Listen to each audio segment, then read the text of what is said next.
जय गुरुदेव, जय गुरुदेव। जय गुरुदेव नाम किसका? प्रभु का शुभ और पावन नाम। जय गुरुदेव।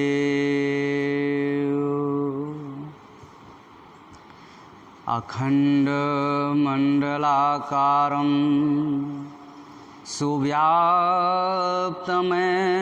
चराचरं सुतत्पदं दर्शितं तस्मै श्री गुरुवे नमः।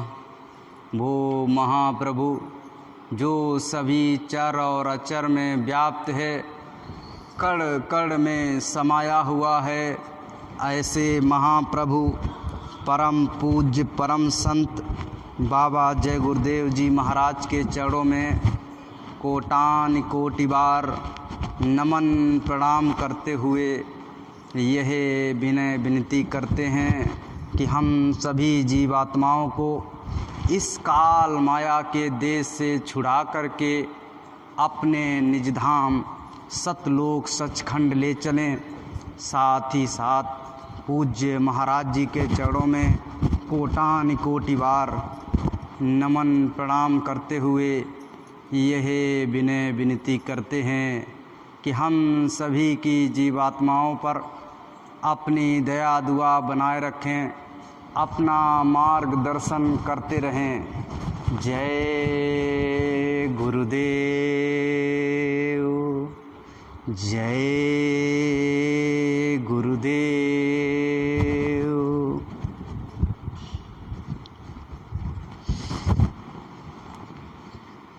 प्रेमी भाई बहनों, इस संसार से ना जाने कितने प्राणी निराश होकर के चले गए और ना जाने कितने प्राणी, कितने इंसान आगे भी निराश होकर के चले जाएंगे।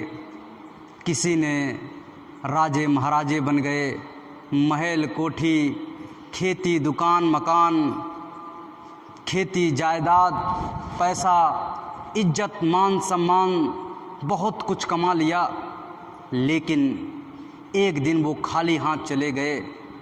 यहाँ जो कुछ भी उन्होंने कमाया, उन्होंने सोचा कि लाओ इसको साथ में ले जाएंगे। रात दिन मेहनत करके सुबह दोपहर शाम रात सोते वक्त भी वही केवल सोच रहे कि हमारा ये धंधा कैसे बढ़ जाए, हमारा ये मकान दुकान कैसे आगे हो जाए, हमारे लड़के बच्चे कैसे इनकी नौकरी लग जाए, कैसे ये सुख संपन्न हो जाएं। कभी भी अपनी जीव आत्मा के बारे में नहीं सोचा कि जिसके करंट से, जिसके पावर से, जिसकी एनर्जी से, जिसकी शक्ति से ये शरीर चल रहा, जिससे मैं खा रहा हूँ, काम कर रहा हूँ, देख रहा हूँ, सुन रहा हूँ, उसके बारे में कभी नहीं सोचा।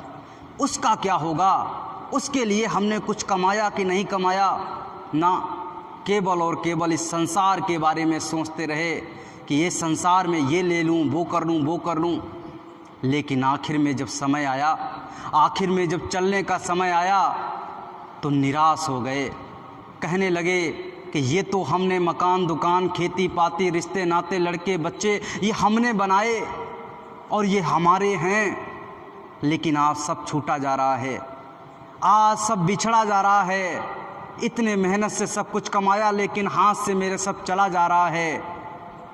उस समय आदमी निराश हो जाता है, रोता है, तड़पता है कि ये कैसे हो गया। तब वो परमपिता परमात्मा कहता है, ये तो संसार का एक खेल था और उसमें तुम फंस गए, तुम्हें अपना काम करना था, वो तुमने नहीं किया। कहा जाता है ये काल माया का खेला है, जिसमें ये जीव अकेला है। ये काल और माया का खेल चल रहा है। जैसे आपने फिल्म में देखा होगा, एक व्यक्ति होता है, एक हीरो होता है, उसके आसपास में माँ होती है, बहन होती है, दोस्त होता है, पिता होता है, कंपनी होती है, नौकरी चाकरी, दुनिया भर के गुंडे और बता नहीं क्या क्या होता है। एक मेन कैरेक्टर होता है। इस दुनिया में जब आप आए हो तो आपके इतिहास का जो पन्ना है वो कोई दूसरा व्यक्ति नहीं भर सकता। अगर आपने उसको ना भरा तो वो कोरा का कोरा ही रह जाएगा। आपने उसमें अगर गलत चीज़ें भर ली, पाप भर लिया, पुण्य भर लिया, ईर्ष्या भर लिया, द्वेष भर लिया, एक दूसरे के प्रति कटु भावना भर ली, तो उससे आपका इतिहास का पन्ना भर जाएगा। अब आपको ये देखना है कि हमारे इतिहास का पन्ना एकदम स्वच्छ और साफ है। अब इसमें हमें क्या भरना है? इसमें हमें ऊटपटांग चीज़ें भरनी हैं या इसमें हमें अपनी जीव आत्मा के लिए सही चीज़ें भरनी हैं? ये इतिहास का पन्ना आप खुद भरेंगे अपना। उस समय आप नकार नहीं सकेंगे। जब वो धर्मराज आपका हिसाब करेगा उस समय आप बिल्कुल भी नकार नहीं सकेंगे कि हमने ये नहीं किया। उन्होंने 2 कैमरेमैन आपके दोनों कंधों पे बैठा रखे हैं चित्रगुप्त के रूप में। हर समय, हर पल, हर क्षण वो कैमरा से अपना जो है रिकॉर्ड कर रहा है। आपने देखे होंगे ये बड़े बड़े कैमरे, सैटेलाइट जिससे चलते हैं, इतने बड़े बड़े कैमरे हैं। जब अपने यहाँ पे परमाणु बम का परीक्षण हुआ था, श्री अटल बिहारी वाजपेयी जी ने जब करवाया था, उस समय हमारे यहाँ अमेरिका की सैटेलाइट पहरा दे रही थी और जो है वो सोच रहे थे किस प्रकार से, तो वो देखते थे 1 घंटे के लिए समय बनता है, तो उसी 24 घंटे में 1 घंटे के लिए जब वो दूसरी आती थी और एक जाती थी, वही 1 घंटे की परीक्षण से उन्होंने धीरे धीरे करके और परमाणु जो है बम बनाया। तो वो क्या है, वो इतने उसमें कैमरे इतने बढ़िया लगे हुए हैं कि नीचे अगर सुई भी पड़ी हुई है तब भी वो देख लेंगे नीचे सुई पड़ी हुई है। आकाश में इतने ऊंचे पे सैटेलाइट उड़ रहा। जब ये मानव इतने अच्छे कैमरे बना सकता है, और इस मानव को किसने बनाया है? उस परम पिता परमात्मा ने। तो वो कितने अच्छे कैमरे बनाए होंगे। एक एक पल पल का, एक एक क्षण क्षण का आपका सब कुछ रिकॉर्ड हो रहा। इसीलिए तो गुरु महाराज ने कहा कि आप 7 जोड़ी के अंदर में बैठ करके जो भी कर्म करोगे, आप ये मत सोचिए कि संसार के लोग भले ही ना देख पाएं, आपको यहाँ आप भले ही सज़ा से बच जाएं, लेकिन वहाँ पर वो धर्मराज जो है एक एक गुनाह की, एक एक पल की, एक एक कर्म की आपको सज़ा देगा। आप बच नहीं पाओगे। आप जहाँ पे मुकरोगे कि ना ना साहब हमने तो ये किया ही नहीं था, वो तुरंत दिखा देगा, देखो तुमने ये किया था, यहाँ पे तुमने झूठ बोला था, यहाँ पे तुमने बेईमानी की थी, यहाँ पे तुम्हारी नीयत खराब हो गई थी, यहाँ पे तुमने ये कर्म किया, ये कर्म किया, सारा का सारा एक पल में दिखा देगा। आप मुकर नहीं सकते। इसलिए गुरु महाराज ने कहा सच्चे कर्म करना प्रारंभ कर दीजिए, सही कर्म करना प्रारंभ कर दीजिए, क्योंकि ये दुनिया धोखा है। और पता नहीं, ये जैसे बुलबुला पानी बरसता है तो पानी भरा होता है, उसमें बूंद गिरती है, बुलबुला बन जाता है, उसका कोई समय थोड़ी होता कब फूट जाएगा। अभी फूटा, अभी फूटा, अभी फूटा और ऐसे करके फूट गया। ये मानव शरीर हमको और आपको जो मिला है, इसका कोई भी पता नहीं है कब तक चलेगा। एक से एक सुडौल शरीर वाले आपको देखा कि तो जवान हैं अभी, ये तो अभी तो इसकी तो बहुत उम्र पड़ी है। आपने 10 दिन 15 दिन के बाद में न्यूज़ सुनी, आपने खबर सुनी कि बेचारे का देहांत हो गया। तो किसी का पता नहीं है कौन कितनी देर तक चलेगा। बहुत सारे ऐसे लोग हैं जो बूढ़े हो गए हैं, रोज़ मरने की दुआ मांगते हैं, इतनी तकलीफ़ में हैं कि मैं मर जाऊं, मर जाऊं, मर जाऊं, वो मर नहीं रहे। और जिनके बारे में आप सोच नहीं रहे थे कि ये चले जाएंगे और वो चले गए। ये समय है और इस समय में हम और आप फंस गए। ये काल और माया ने हमको और ऐसे करके जकड़ दिया है कि हम समझ ही नहीं पा रहे कि हमको करना क्या है। प्रेमी भाई बहनों, गुरु महाराज ने हमको बताया कि संसार में आपको ये मानव जन्म मिला है अपनी जीव आत्मा के कल्याण के लिए, और आपने यूं ही गवा दिया। एक बार की बात है, गुरु महाराज को कानपुर में एक बहुत बड़ा महात्माओं का फंक्शन हुआ फूलबाग में। फूलबाग में 2 बार हुआ। एक बार तो जब कहा गया था कि श्री सुभाष चंद्र बोस जी आने वाले हैं, ये खबर फैला दी गई थी चारों तरफ, और गुरु महाराज ने कहा था ठीक है हम आ रहे। 2 मंच बनाए गए थे। वहाँ पर एक मंच पे गुरु महाराज आए और कहा था दूसरे मंच पे श्री सुभाष चंद्र बोस जी आएंगे। फूलबाग कानपुर में गुरु महाराज गए। सुबह सुबह की बात थी, सुबह सुबह सब लोग टहल रहे थे कि सत्संग शुरू होने वाला है थोड़ी देर के बाद में। गुरु महाराज तीनों कालों की जानने वाले, गुरु महाराज ने पहले से ही अपने सत्संगियों को बता दिया कि कोई भी टाट वाला टाट नहीं पहनेगा, और कोई भी बिल्ला और जो लगा करके रखते थे टोपी, कोई भी ऐसी जो है ऊपर से जो है ऐसी निशानी नहीं रखेगा कि आपको कोई पहचान सके कि आप जय गुरुदेव वाले हो। क्यों? आप भी आम लोगों की तरह आम लोग ही लगने चाहिए। उन्होंने कहा ऐसा क्यों है? तो गुरु महाराज ने बताया कि ऐसा इसलिए है क्योंकि ठीक 2:30 बजे लड़ाई का योग है, झगड़े का योग है, और 2:30 बजे मैं 2 बजे जो है सत्संग शुरू करूँगा, आधा घंटा सत्संग सुनाऊँगा, इसके बाद में लड़ाई का योग है। गुरु महाराज ने जो है कहा कि श्री इंदिरा गांधी जी ने, जो प्रधानमंत्री उस समय की थी, उन्होंने जो है डीएवी कॉलेज के लड़के, नए युवक, इनसे कहा कि मैं तुम्हें नौकरी दे दूंगी, क्योंकि प्रधानमंत्री कह दे तो आदमी तो कुछ भी कर सकता है, प्रधानमंत्री ने कह दिया। तो वो लड़के एकदम तैयार हो गए, नए जूते वहाँ पर उनको दिए गए और सत्संग के बीच में वही जूते जो है उलझारे गए। गुरु महाराज ने सत्संग सुनाना प्रारंभ कर दिया, उधर से जूते उलझारे गए। सत्संगियों को निर्देश था, आदेश था कि कोई भी जो है कोई भी कुछ करेगा नहीं, कोई भी कुछ करता रहे, तुम लोग बिल्कुल शांत रहोगे। सब लोग शांत रहे। गुरु महाराज ने जो है जैसे ही सत्संग समाप्त किया, ऊपर से फूल डाले गए और पीछे से गुरु महाराज जो है अपनी गाड़ी पे बैठ करके निकल गए। उधर जो है खबर फैल गई कि गुरु महाराज को गिरफ्तार कर लिया गया, गिरफ्तार कर लिया गया। न्यूज़ों में सुबह सुबह जो है अखबार में जो है फैल गई कि गुरु महाराज को गिरफ्तार कर लिया, ऐसे हथकड़ी में जो है दिखाए गए। और दूसरे दिन गुरु महाराज ने इधर जो है जाकर के सत्संग दिया। वो उधर सत्संग दे रहे, लोग कह रहे कि ये कैसे हो गया। दूसरे दिन फिर अखबार में निकला कि बाबा जय गुरुदेव जी जो है गिरफ्तार हो गए थे, लेकिन वो तो वहाँ पर दोपहर में सत्संग दे रहे थे, ये कैसे हो गया। तो इंदिरा गांधी जी घबरा गई, बहुत अंदर में उनको रोष आ गया कि अब तो सीधी प्रधानमंत्री के साथ में ये क्या हो गया। तो उन्होंने जो है सीधा कौन सा लगाया था उनके ऊपर मुकदमा, श्री बाबा जय गुरुदेव जी महाराज रेल का इंजन, मथुरा स्टेशन से रेल का इंजन अपने कंधे पे लेकर के भाग रहे थे, चुरा के भाग रहे थे, ये इल्ज़ाम लगाया गया। गुरु महाराज ने कहा, जो वहाँ का डीएम था मथुरा का, उसने अपने जब बंगले पे बुलाया, गुरु महाराज ने कहा कि ये बताइए, आपको ये पॉसिबल लग रहा है, आपको ये संभव लग रहा है कि कोई इंसान रेल का इंजन इतना बड़ा होता है उसको अपने कंधे पे लेकर के चुरा के भाग रहा था? उसने कहा, साहब हम तो जानते हैं कि ये सब असत्य है, लेकिन हम क्या करें, जो ऊपर से आदेश है, उनका आदेश का पालन कीजिए, फिर तो आप सब जानते हो क्या हुआ।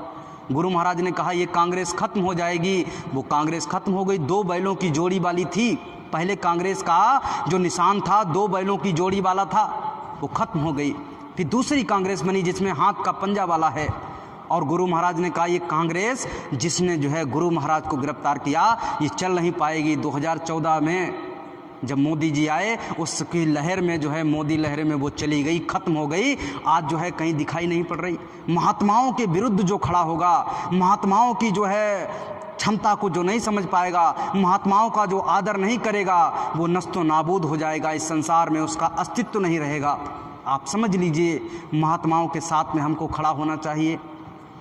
गुरु महाराज ने वहीं फूलबाग में एक बार और सत्संग दिया। उसमें गुरु महाराज ने बताया कि मन ना रंगाया, रंगाया जोगी कपड़ा। लोगों ने अपना मन नहीं रंगाया, लेकिन कपड़ों को रंगा करके जो है घूमने लगे। हम लोग क्या करते हैं, अगर किसी को नौकरी मिल जाए तो उसे वर्दी मिलती है। क्या मिलती है? जब किसी को नौकरी मिलती है तो क्या मिलता है? वर्दी मिलती है। उसके पहले लड़का पढ़ता है, फिर इसके बाद में एंट्रेंस देने जाता है, फिजिकल ट्रेनिंग होती है, फिर जो है उसकी फाइनल ट्रेनिंग होती है, फिर उसकी ज्वाइनिंग होती है, ज्वाइनिंग के बाद भी उसकी ट्रेनिंग होती है, इसके बाद जाकर के कहीं पे उसको वर्दी मिलती है। वही यहाँ पर भी नियम है। पहले आपको साधना के लिए गुरु करना पड़ेगा। आपने जब गुरु किया तो गुरु आपको मार्गदर्शन देगा, आप सेवा करेंगे गुरु की, और इसके बाद में आपको मार्गदर्शन मिलेगा। जैसे ही गुरु ने आपको मार्गदर्शन किया, आपको गुरु के आज्ञा के अनुसार मेहनत करनी पड़ेगी। और जब आप अथक मेहनत करोगे, विश्वास पूरा गुरु महाराज के प्रति होगा, पूरा समर्पण होगा, तो फिर जो है गुरु महाराज की आपके ऊपर दया होगी। और जब दया होगी, आप अपनी आत्मा को उस परमात्मा के साथ जब मिला देंगे, इसके बाद में आपको जो है जब उस परमात्मा की आज्ञा हो जाएगी कि हाँ आपने उस परमात्मा को प्राप्त कर लिया है, अब आपका अधिकार है कि आप लाल, पीले, हरे, नीले कपड़े पहन सकते हो, दाढ़ी रखा सकते हो, यानी महात्मा का भेष बना सकते हो। सबसे पहले क्या होता था, घर से अपने लोग निकलते थे, कहते थे मैंने 80 साल हो गई, 70 साल हो गई, किसी की 90 साल हो गई। जब आदमी का जी भर जाता था परिवार से कि अब हमारा जी भर गया है, अब उस परमात्मा की खोज में निकलना है, तो वो अपनी 13वीं करके निकलते थे। गुरु महाराज ने अपने शब्दों में बताया है कि अपनी 13वीं करके निकलते थे कि अब जो है आना वापस नहीं होगा, मेरी 13वीं हो गई और अब मैं जा रहा हूँ परमात्मा की खोज में। और परमात्मा की खोज में ही करते करते करते करते और भजन पूजा करते करते वहीं मर जाऊंगा, कहीं खंदक में, कभी नदी में, कभी नाले में, ऐसे ही अपने जीवन को समाप्त कर दिया। वो लौट करके वापस नहीं आते थे अपने घर में। और वो ढूंढने जब निकले घर से तो कोई ना कोई तो पहचान होगी कि हम परमात्मा को ढूंढने निकले हैं, और परमात्मा को ढूंढने वाला, जो उससे मिलाने वाला कोई ना कोई व्यक्ति तो होना चाहिए। जैसे किसी का रिश्ता होता है, रिश्ता में एक मध्यस्थ होता है, उसका नाम होता है मझुआ, जो आपस में रिश्ता करवाता है, एक लड़की वाले की तरफ से, लड़के वाले की तरफ से। ऐसे ही उस परमात्मा से अगर हमको और आपको मिलना है तो एक मध्यस्थ की आवश्यकता है, एक मझुआ की आवश्यकता है, जो आपको बताए कि हाँ उस परमात्मा से कैसे मिलना है। तो प्रेमी भाई बहनों, जब वो घर से निकलते थे तो उन्हें मालूम होता था कि ऐसे दाढ़ी वाले और ऐसे लाल, पीले, हरे वस्त्र वाले ऐसे बाबा मिल जाएंगे, और उस समय वही व्यक्ति उन वस्त्रों को धारण करता था जो परमात्मा को प्राप्त कर लेता था पहले अपनी साधना के द्वारा, इसके बाद में उन वस्त्रों को धारण करता था। तो घर से जब व्यक्ति निकलता था और जब जहाँ कैसे भी वो मिलते थे तो उनके चरणों में झुक करके और उनकी सेवा करके, उनसे जो है रास्ता लेकर के अपनी जीव आत्मा के कल्याण के लिए आदमी मेहनत करता था। लेकिन अब कैसे पता चलेगा? अब तो कोई भी लाल, पीले, हरे कपड़े पहन ले रहा, कोई भी दाढ़ी रख ले रहा, किसी के ऊपर 2-4 केस लग गए तुरंत बाबा बन गए। अब कैसे पता किया जाए कि उस परमात्मा से मिलाने के लिए हम किसके पास में जाएं? लोग बाबाओं की अवहेलना करने लगे, लोग महात्माओं पे विश्वास नहीं करने लगे। अब बेचारे भूल गए कि कैसे उसको प्राप्त किया जाए, क्योंकि उनकी भी बात सही है, क्योंकि ऐसे ऐसे लोग बन गए और उनको सही रास्ता नहीं बता पा रहे। गुरु महाराज ने कहा आपको ये जानने के लिए सबसे पहले उनके जो सत्संग होता है, उनके वचनों को सुनना है। जिस भी महात्मा के आप शरण में जा रहे हो उसको पहले आपके पास में बुद्धि दी गई है, इसीलिए भगवान ने आपको बुद्धि दी है कि आप समझ लीजिए। पहले उनके सत्संग में जाइए, उनके जो रास्ता वो बता रहे हैं उस रास्ता को समझिए, और समझने के बाद में जब आपकी आत्मा खुद गवाही देने लगेगी कि वास्तविक रूप में यही जो है सच्चा रास्ता है, जब अंतर से ये आवाज़ आ जाए अपनी जीव आत्मा के कल्याण के लिए। ऐसे तो आपको जो है कोई अपने लड़के के लिए जाता है, कहता है वहाँ पर जो है फलानी जगह पे बाबा हैं वो लड़का दे देंगे, फलानी जगह पे बाबा हैं वो जो है घर में बार में जो है तरक्की दे देंगे, और जो है कोई हमारे बिजनेस में तरक्की दे देगा। ऐसे करके हम लोग तरह तरह के लोगों के पास जाते हैं। लेकिन आप अपनी जीव आत्मा के कल्याण के लिए जाइए। जब भी आप जाइए तो आत्मा से परमात्मा से मिलाने वाले व्यक्ति की खोज कीजिए कि वो कहाँ पे मिलेंगे। और जब उनके सत्संग में जाओगे, उनके वचनों को सुनोगे तो आप समझ जाओगे, आपकी आत्मा समझ जाएगी कि हाँ ये सच्चा रास्ता है। इसके बाद में उस पर आप चलना प्रारंभ कर दीजिए। धीरे धीरे धीरे धीरे आप जो है बढ़ते चले जाएंगे। गुरु महाराज ने बताया कि मन ना रंगाया रंगाया जोगी कपड़ा। इस समय जो है सबने कपड़े रंगा लिए हैं, लोग समझ नहीं पा रहे, लेकिन आप जब सच्ची जगह पे जाएंगे तो धीरे धीरे आपको समझ आ जाएगा कि ये सच्चा रास्ता है। और जब आपको कंफर्म हो जाए कि ये सच्चा रास्ता है, ये सच्चे गुरु हैं, फिर आप पूर्ण विश्वास के साथ में इस दुनिया को जो है धीरे धीरे छोड़ करके और गुरु के जो है पचाए हुए वचनों पर आप चलना प्रारंभ कर दीजिए। गुरु महाराज ने बताया, एक बार की बात है, गुरु नानक साहब एक रास्ते से जा रहे थे। ऐसे रास्ते से चले जा रहे थे तो उन्होंने देखा क्या एक ऊसर पड़ा हुआ है जंगल का, आसपास जंगल खड़ा हुआ है, ऊसर पड़ा हुआ है, सूखी घास खड़ी हुई है, झाड़ियाँ खड़ी हुई हैं। उसी में जो है एक छोटा सा रास्ता है, पगडंडी रास्ता है। उसी पे अपने शिष्यों के साथ में गुरु नानक साहब अपने शिष्यों के साथ में चले जा रहे। उन्होंने देखा क्या, सामने से एक नदी थी और नदी के पास में उधर से एक धोबी अपने गधे को लेकर के जा रहा था। जैसे ही अपने गधे को लेकर के जा रहा था तो गुरु नानक जी ने क्या किया, तुरंत जो है उनको साष्टांग प्रणाम किया, ऐसे हाथ जोड़ करके लेट करके प्रणाम किया। उनके शिष्यों ने कहा ये क्या गजब बात हो गई, ये तो पूर्ण संत हैं, उस परमात्मा को प्राप्त किए हुए संत हैं। यहाँ पर ना कोई मंदिर है, ना मस्जिद है, ना कोई शिवाला है, यहाँ पर आकर के इन्होंने यहाँ पर दंडवत प्रणाम क्यों किया, किसको किया? सामने से केवल एक गधा एक धोबी जा रहा, ये तो कोई हो नहीं सकता भगवान को प्राप्त करने वाला। कोई बात नहीं, वो आगे चले गए। जहाँ पे उनका विश्राम करने का स्थान था वहाँ पर उन्होंने जो है अपने डेरे डाल दिए। सब लोग जो है लेट गए और जो है भोजन बना, टिक्कर बने, सब ने जो है भोजन पान किया। और इसके बाद में एक शिष्य जो है उनके पैर को दबाने लगा। गुरु नानक साहब लेटे हुए थे। उन्होंने कहा, शिष्य ने अपनी दबी आवाज़ में बोला, गुरुजी मैं कुछ पूछना चाहता हूँ। पूछो, क्या बात है? कि आप जो है वहाँ पे ऊसर पड़ा हुआ था जंगल में, आपने ना कोई मंदिर है, ना शिवाला है, ना कोई मस्जिद है, कुछ था ही नहीं, आपने किसको प्रणाम किया? कहा कि मैंने, आपको पता नहीं मैंने किसको प्रणाम किया? कि हाँ साहब यही तो पूछना चाहते हैं। मैंने प्रणाम किया था, ना उस गधे को प्रणाम किया, ना उस धोबी को प्रणाम किया, लेकिन उस गधे के ऊपर गेरुए वस्त्र यानी महात्माओं के वस्त्र लदे हुए थे, मैंने उन वस्त्रों को प्रणाम किया। क्योंकि उन वस्त्रों को पहनने का अधिकारी कौन है? जो उस परमात्मा को प्राप्त कर चुका है। वो वस्त्र बहुत महत्वपूर्ण हैं और उन वस्त्रों को हमने जो है साष्टांग प्रणाम किया।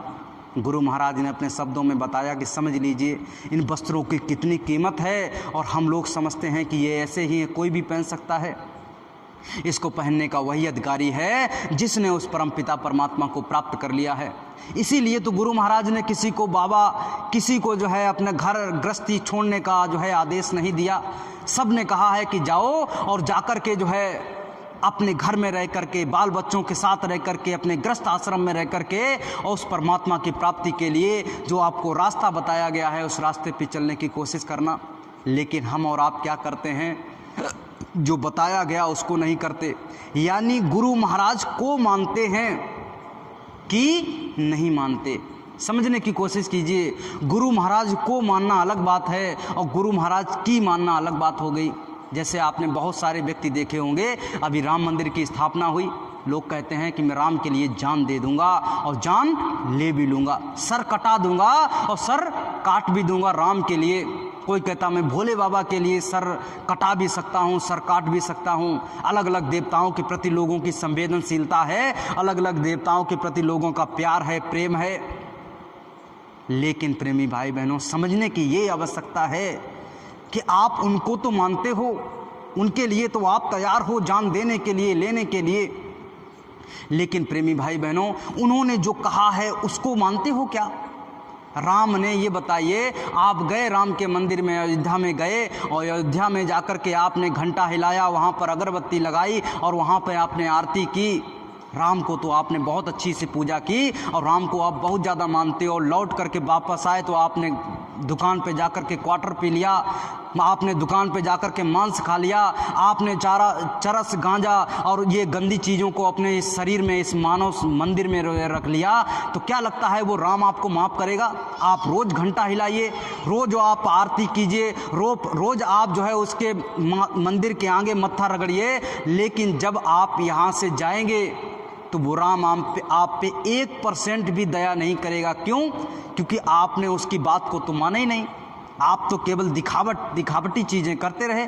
जैसे कोई बच्चा है और वो जो है दिखावट में केवल स्कूल में जाए और लौट के वापस आ जाए, ऐसे ही दिखावट में स्कूल में जाए और पढ़ाई लिखाई ना करे, तो क्या लगता है कभी पास होगा? नहीं होगा। ना उसको टीचर बख्शेंगे, वहाँ जाएगा तो टीचर मारेगा और लौट के आएगा तो घर वाले भी मारेंगे, माँ बाप भी मारेंगे। क्यों? बड़ी मेहनत से पैसा कमा के दे रहे हैं उसको पढ़ाने के लिए, और टीचर वहाँ बैठा हुआ है, वो कहेगा अरे तुम्हारे माँ बाप जब आएंगे तो वो कहेंगे इसको तो एक अक्षर भी बनाना नहीं आता, एक लाइन भी पढ़नी नहीं आती। तो आप जो है कैसे उसको जो है, कैसे आपने उसको बताया, कैसे आपने पढ़ाया? आपने कभी मुझे बताया तक नहीं। तो वो जो है उसको कोसेंगे, इसलिए टीचर भी आपको मारेगा। तो आप समझ लीजिए यहाँ पर दोनों तरीके से आपको मार पड़ेगी।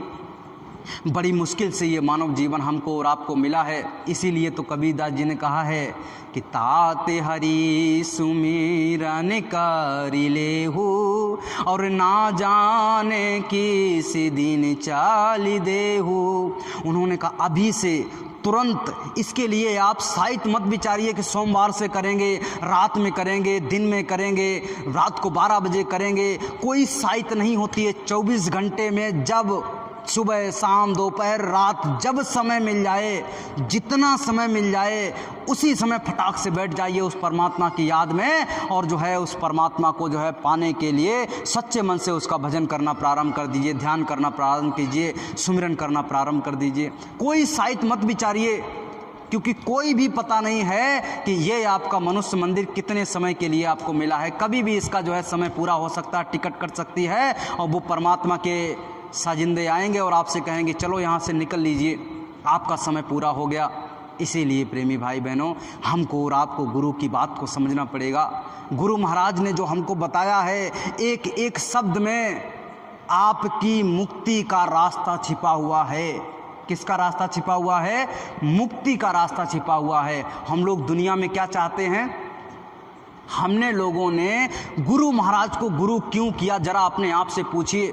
हमने मथुरा जा कर के 2-4 500 1000 रुपये खर्च करके 2-4 5 दिन का अपना काम हर्ज करके, काम को छोड़ करके, अपने परिवार को, अपने जानवरों को, अपने घर को छोड़ करके आप मथुरा गए और जाकर के आपने वहाँ पर बाबा जय गुरुदेव जी महाराज को गुरु बनाया। क्यों बनाया बताइए? क्यों बनाया आपने गुरु महाराज को गुरु? इसलिए बनाया ताकि हमको मुक्ति मिल सके, ताकि हमको अपनी जीव आत्मा का कल्याण कर सकें, इसीलिए तो बनाया। और जब इसलिए बनाया है तो गुरु महाराज ने आपको रास्ता दे दिया कि लीजिए, इससे आपकी मुक्ति हो सकती है। और मुक्ति का अर्थ होता है जन्म और मरण से छुटकारा पाना। लेकिन बहुत सारे लोग कंफ्यूज रहते हैं। लोग कहते हैं रावण की मुक्ति हो गई, लोग कहते हैं कंस की मुक्ति हो गई, लोग कहते हैं हिरण्यकश्यप की मुक्ति हो गई।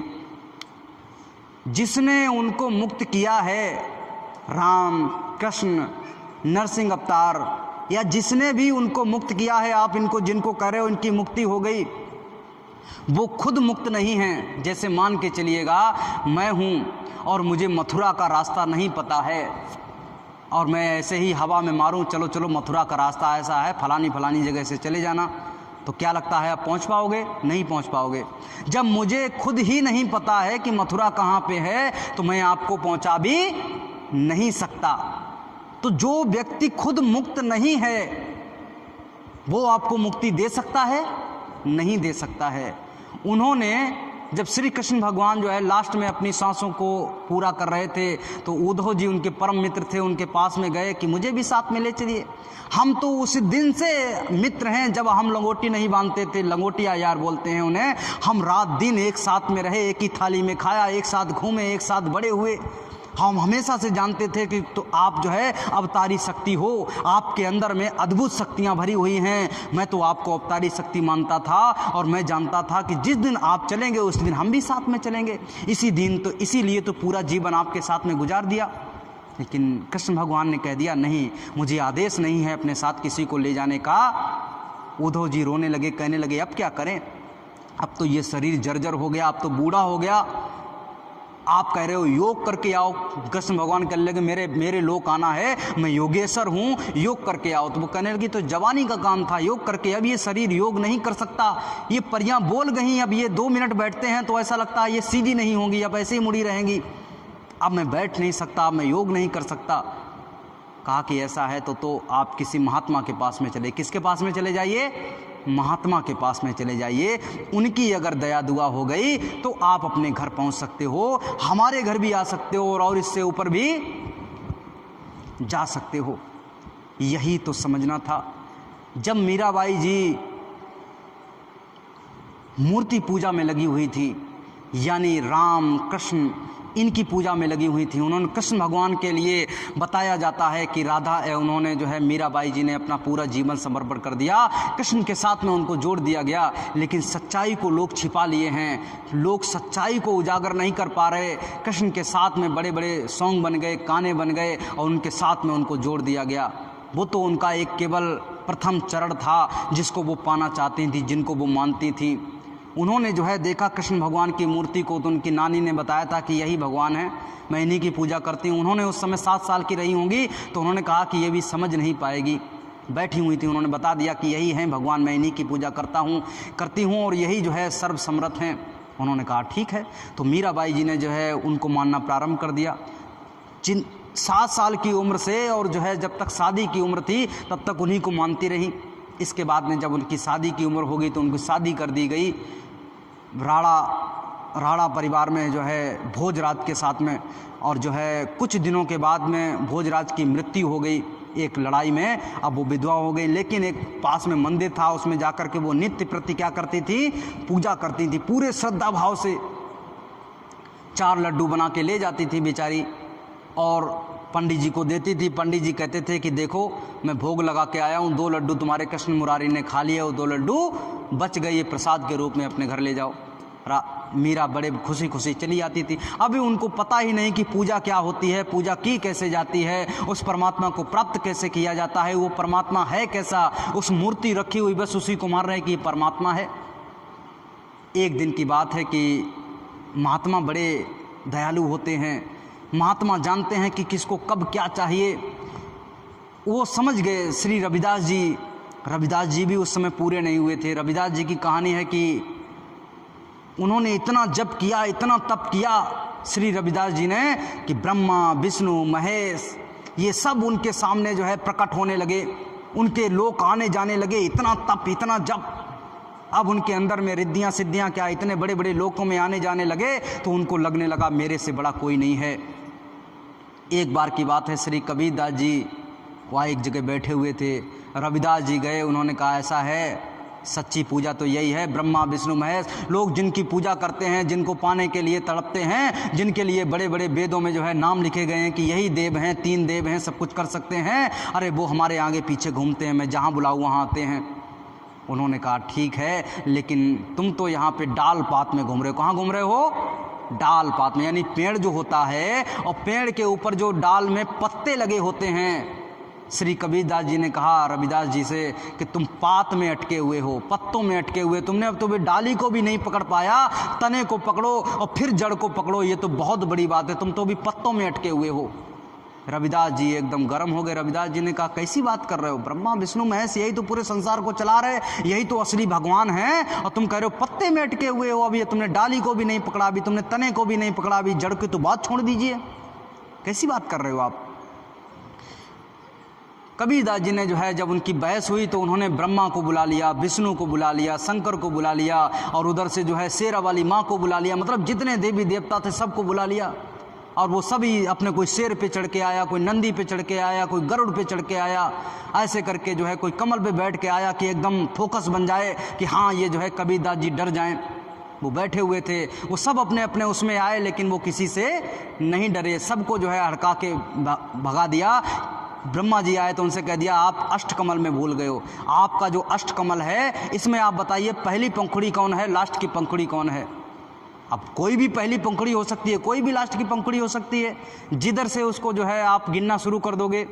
तो प्रेमी भाई बहनों, ऐसे करके जब सारे लोगों को भेज दिया, फिर जो है क्या हुआ, श्री जो है कबीर जी ने उनको बताया रविदास जी को।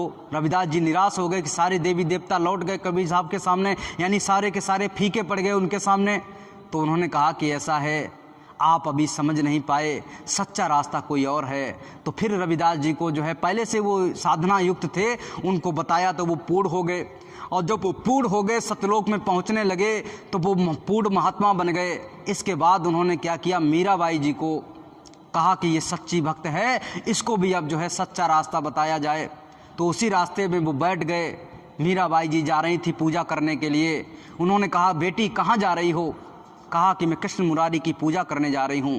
कि 4 लड्डू मैंने देखा, कल देखा था कि आप 4 लड्डू ले जाती हो, उधर से 2 लड्डू वापस लाती हो, कि 2 लड्डू कृष्ण मुरारी खा लेते हैं। कौन खा लेता है 2 लड्डू, कौन खा लेता है, कृष्ण मुरारी खा लेते हैं।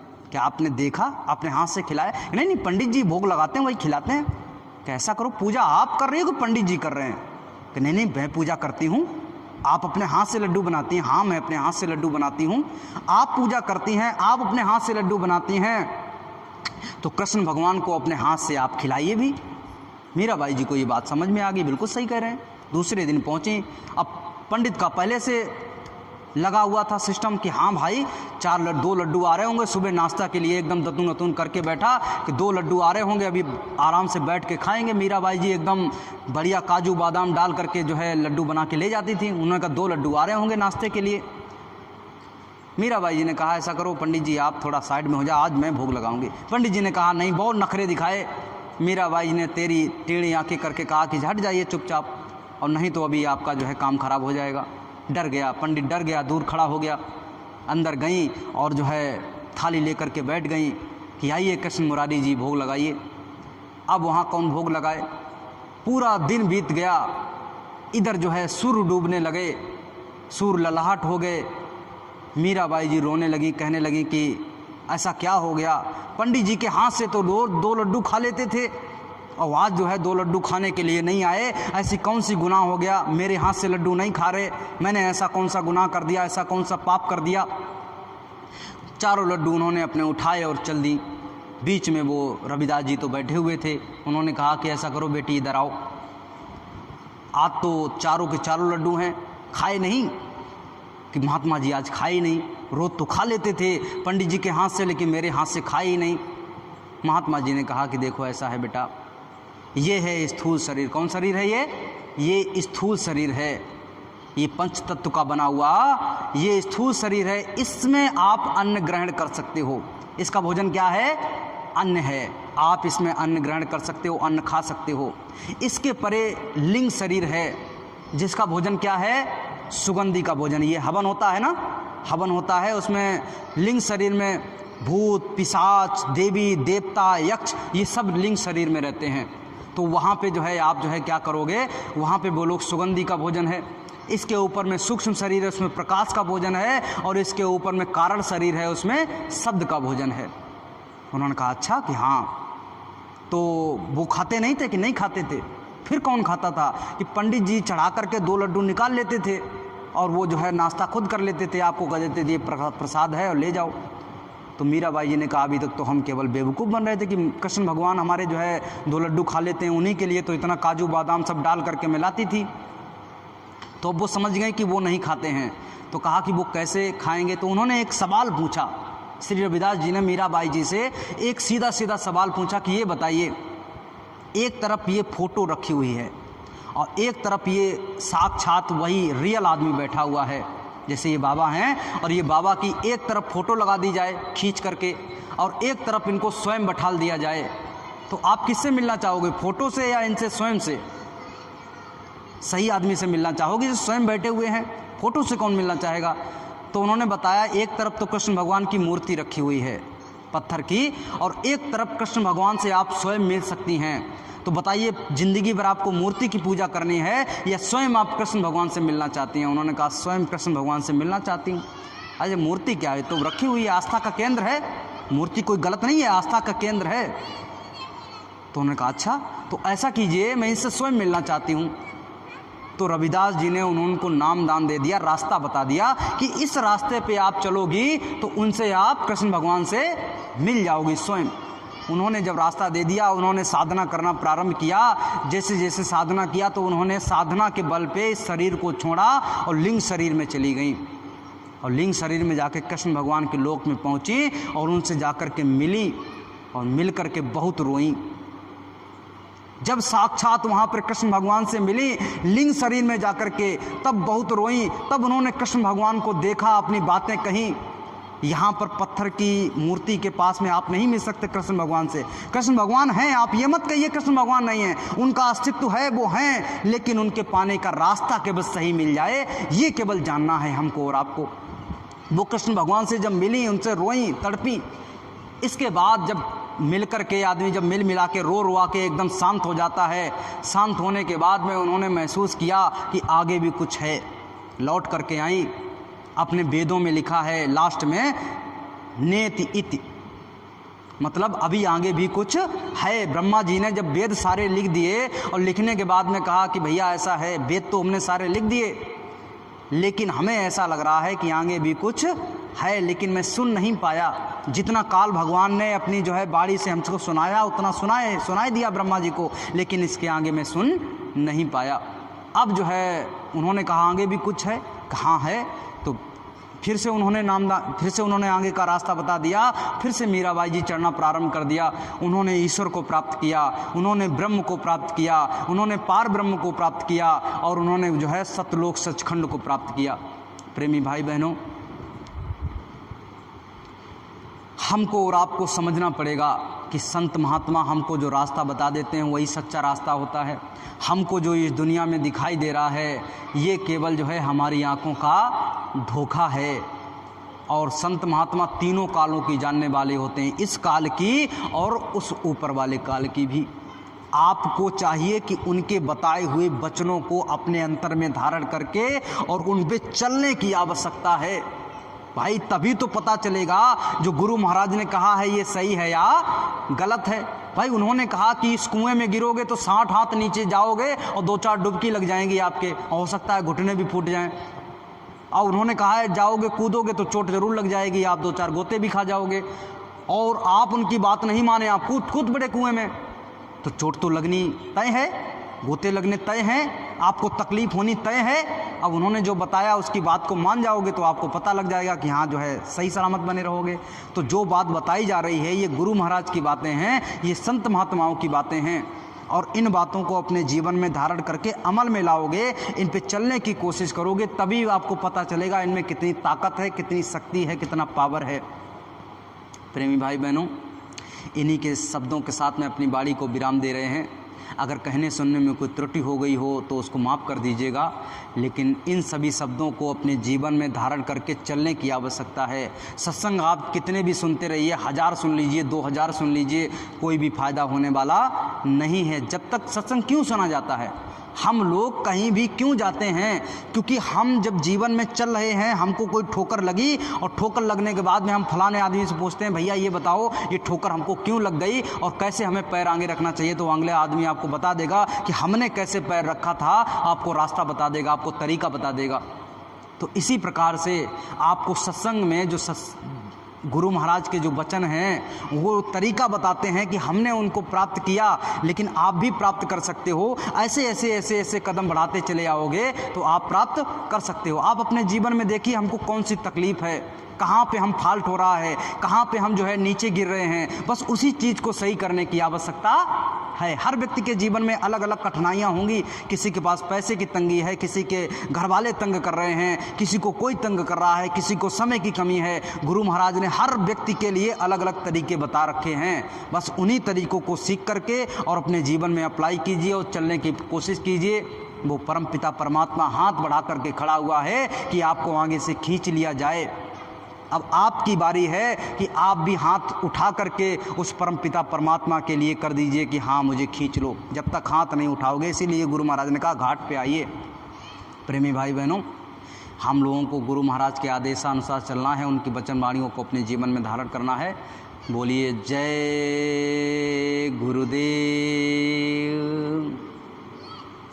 सभी प्रेमी भाई बहन एक साथ में सामूहिक आरती करेंगे। विनय करूं मैं दो कर जोरे, सतगुरु द्वारे तुम्हारे, भीन घृत दीपो आरती साजूं, दो अखियन मझधारे, भाव सहित नित बैठ झरोखे, जो हत प्रियतम प्यारे, पग धुन सुनाहु श्रावणे ही अपने, मन के काज विसारे, जागी सुरत पियत चरणामृत, पियत पियत हुई न्यारी, घंटा शंख मृदंग सारंगी, बंसी बीन सुनारी। जय गुरुदेव जी की आरती करते, गावत जय जयकारे, विनय करूं मैं दो कर जोरे, सतगुरु द्वारे तुम्हारे, मालिक द्वारे तुम्हारे, दाता द्वारे तुम्हारे, समर्थ द्वारे तुम्हारे। जय गुरुदेव। बाबा जय गुरुदेव जी महाराज का कहना है, क्या खाने से होगी भलाई, अब भी संभल ना पाओगे। पूज्य महाराज जी की प्रार्थना, हाथ जोड़कर विनय हमारी। सभी प्रेमी भाई बहन शुद्ध शाकाहारी रहते हुए अपने विचारों को भी शुद्ध शाकाहारी रखेंगे और गुरु महाराज के आगे अपना मत्था टेक करके अपने कर्मों की, अपने गुनाहों की माफ़ी मांग लेंगे। सुबह जब घंटी लगेगी 4 बजे तो आकर के सुमिरन ध्यान भजन करेंगे और 5 बजे सत्संग होगा। जय गुरुदेव।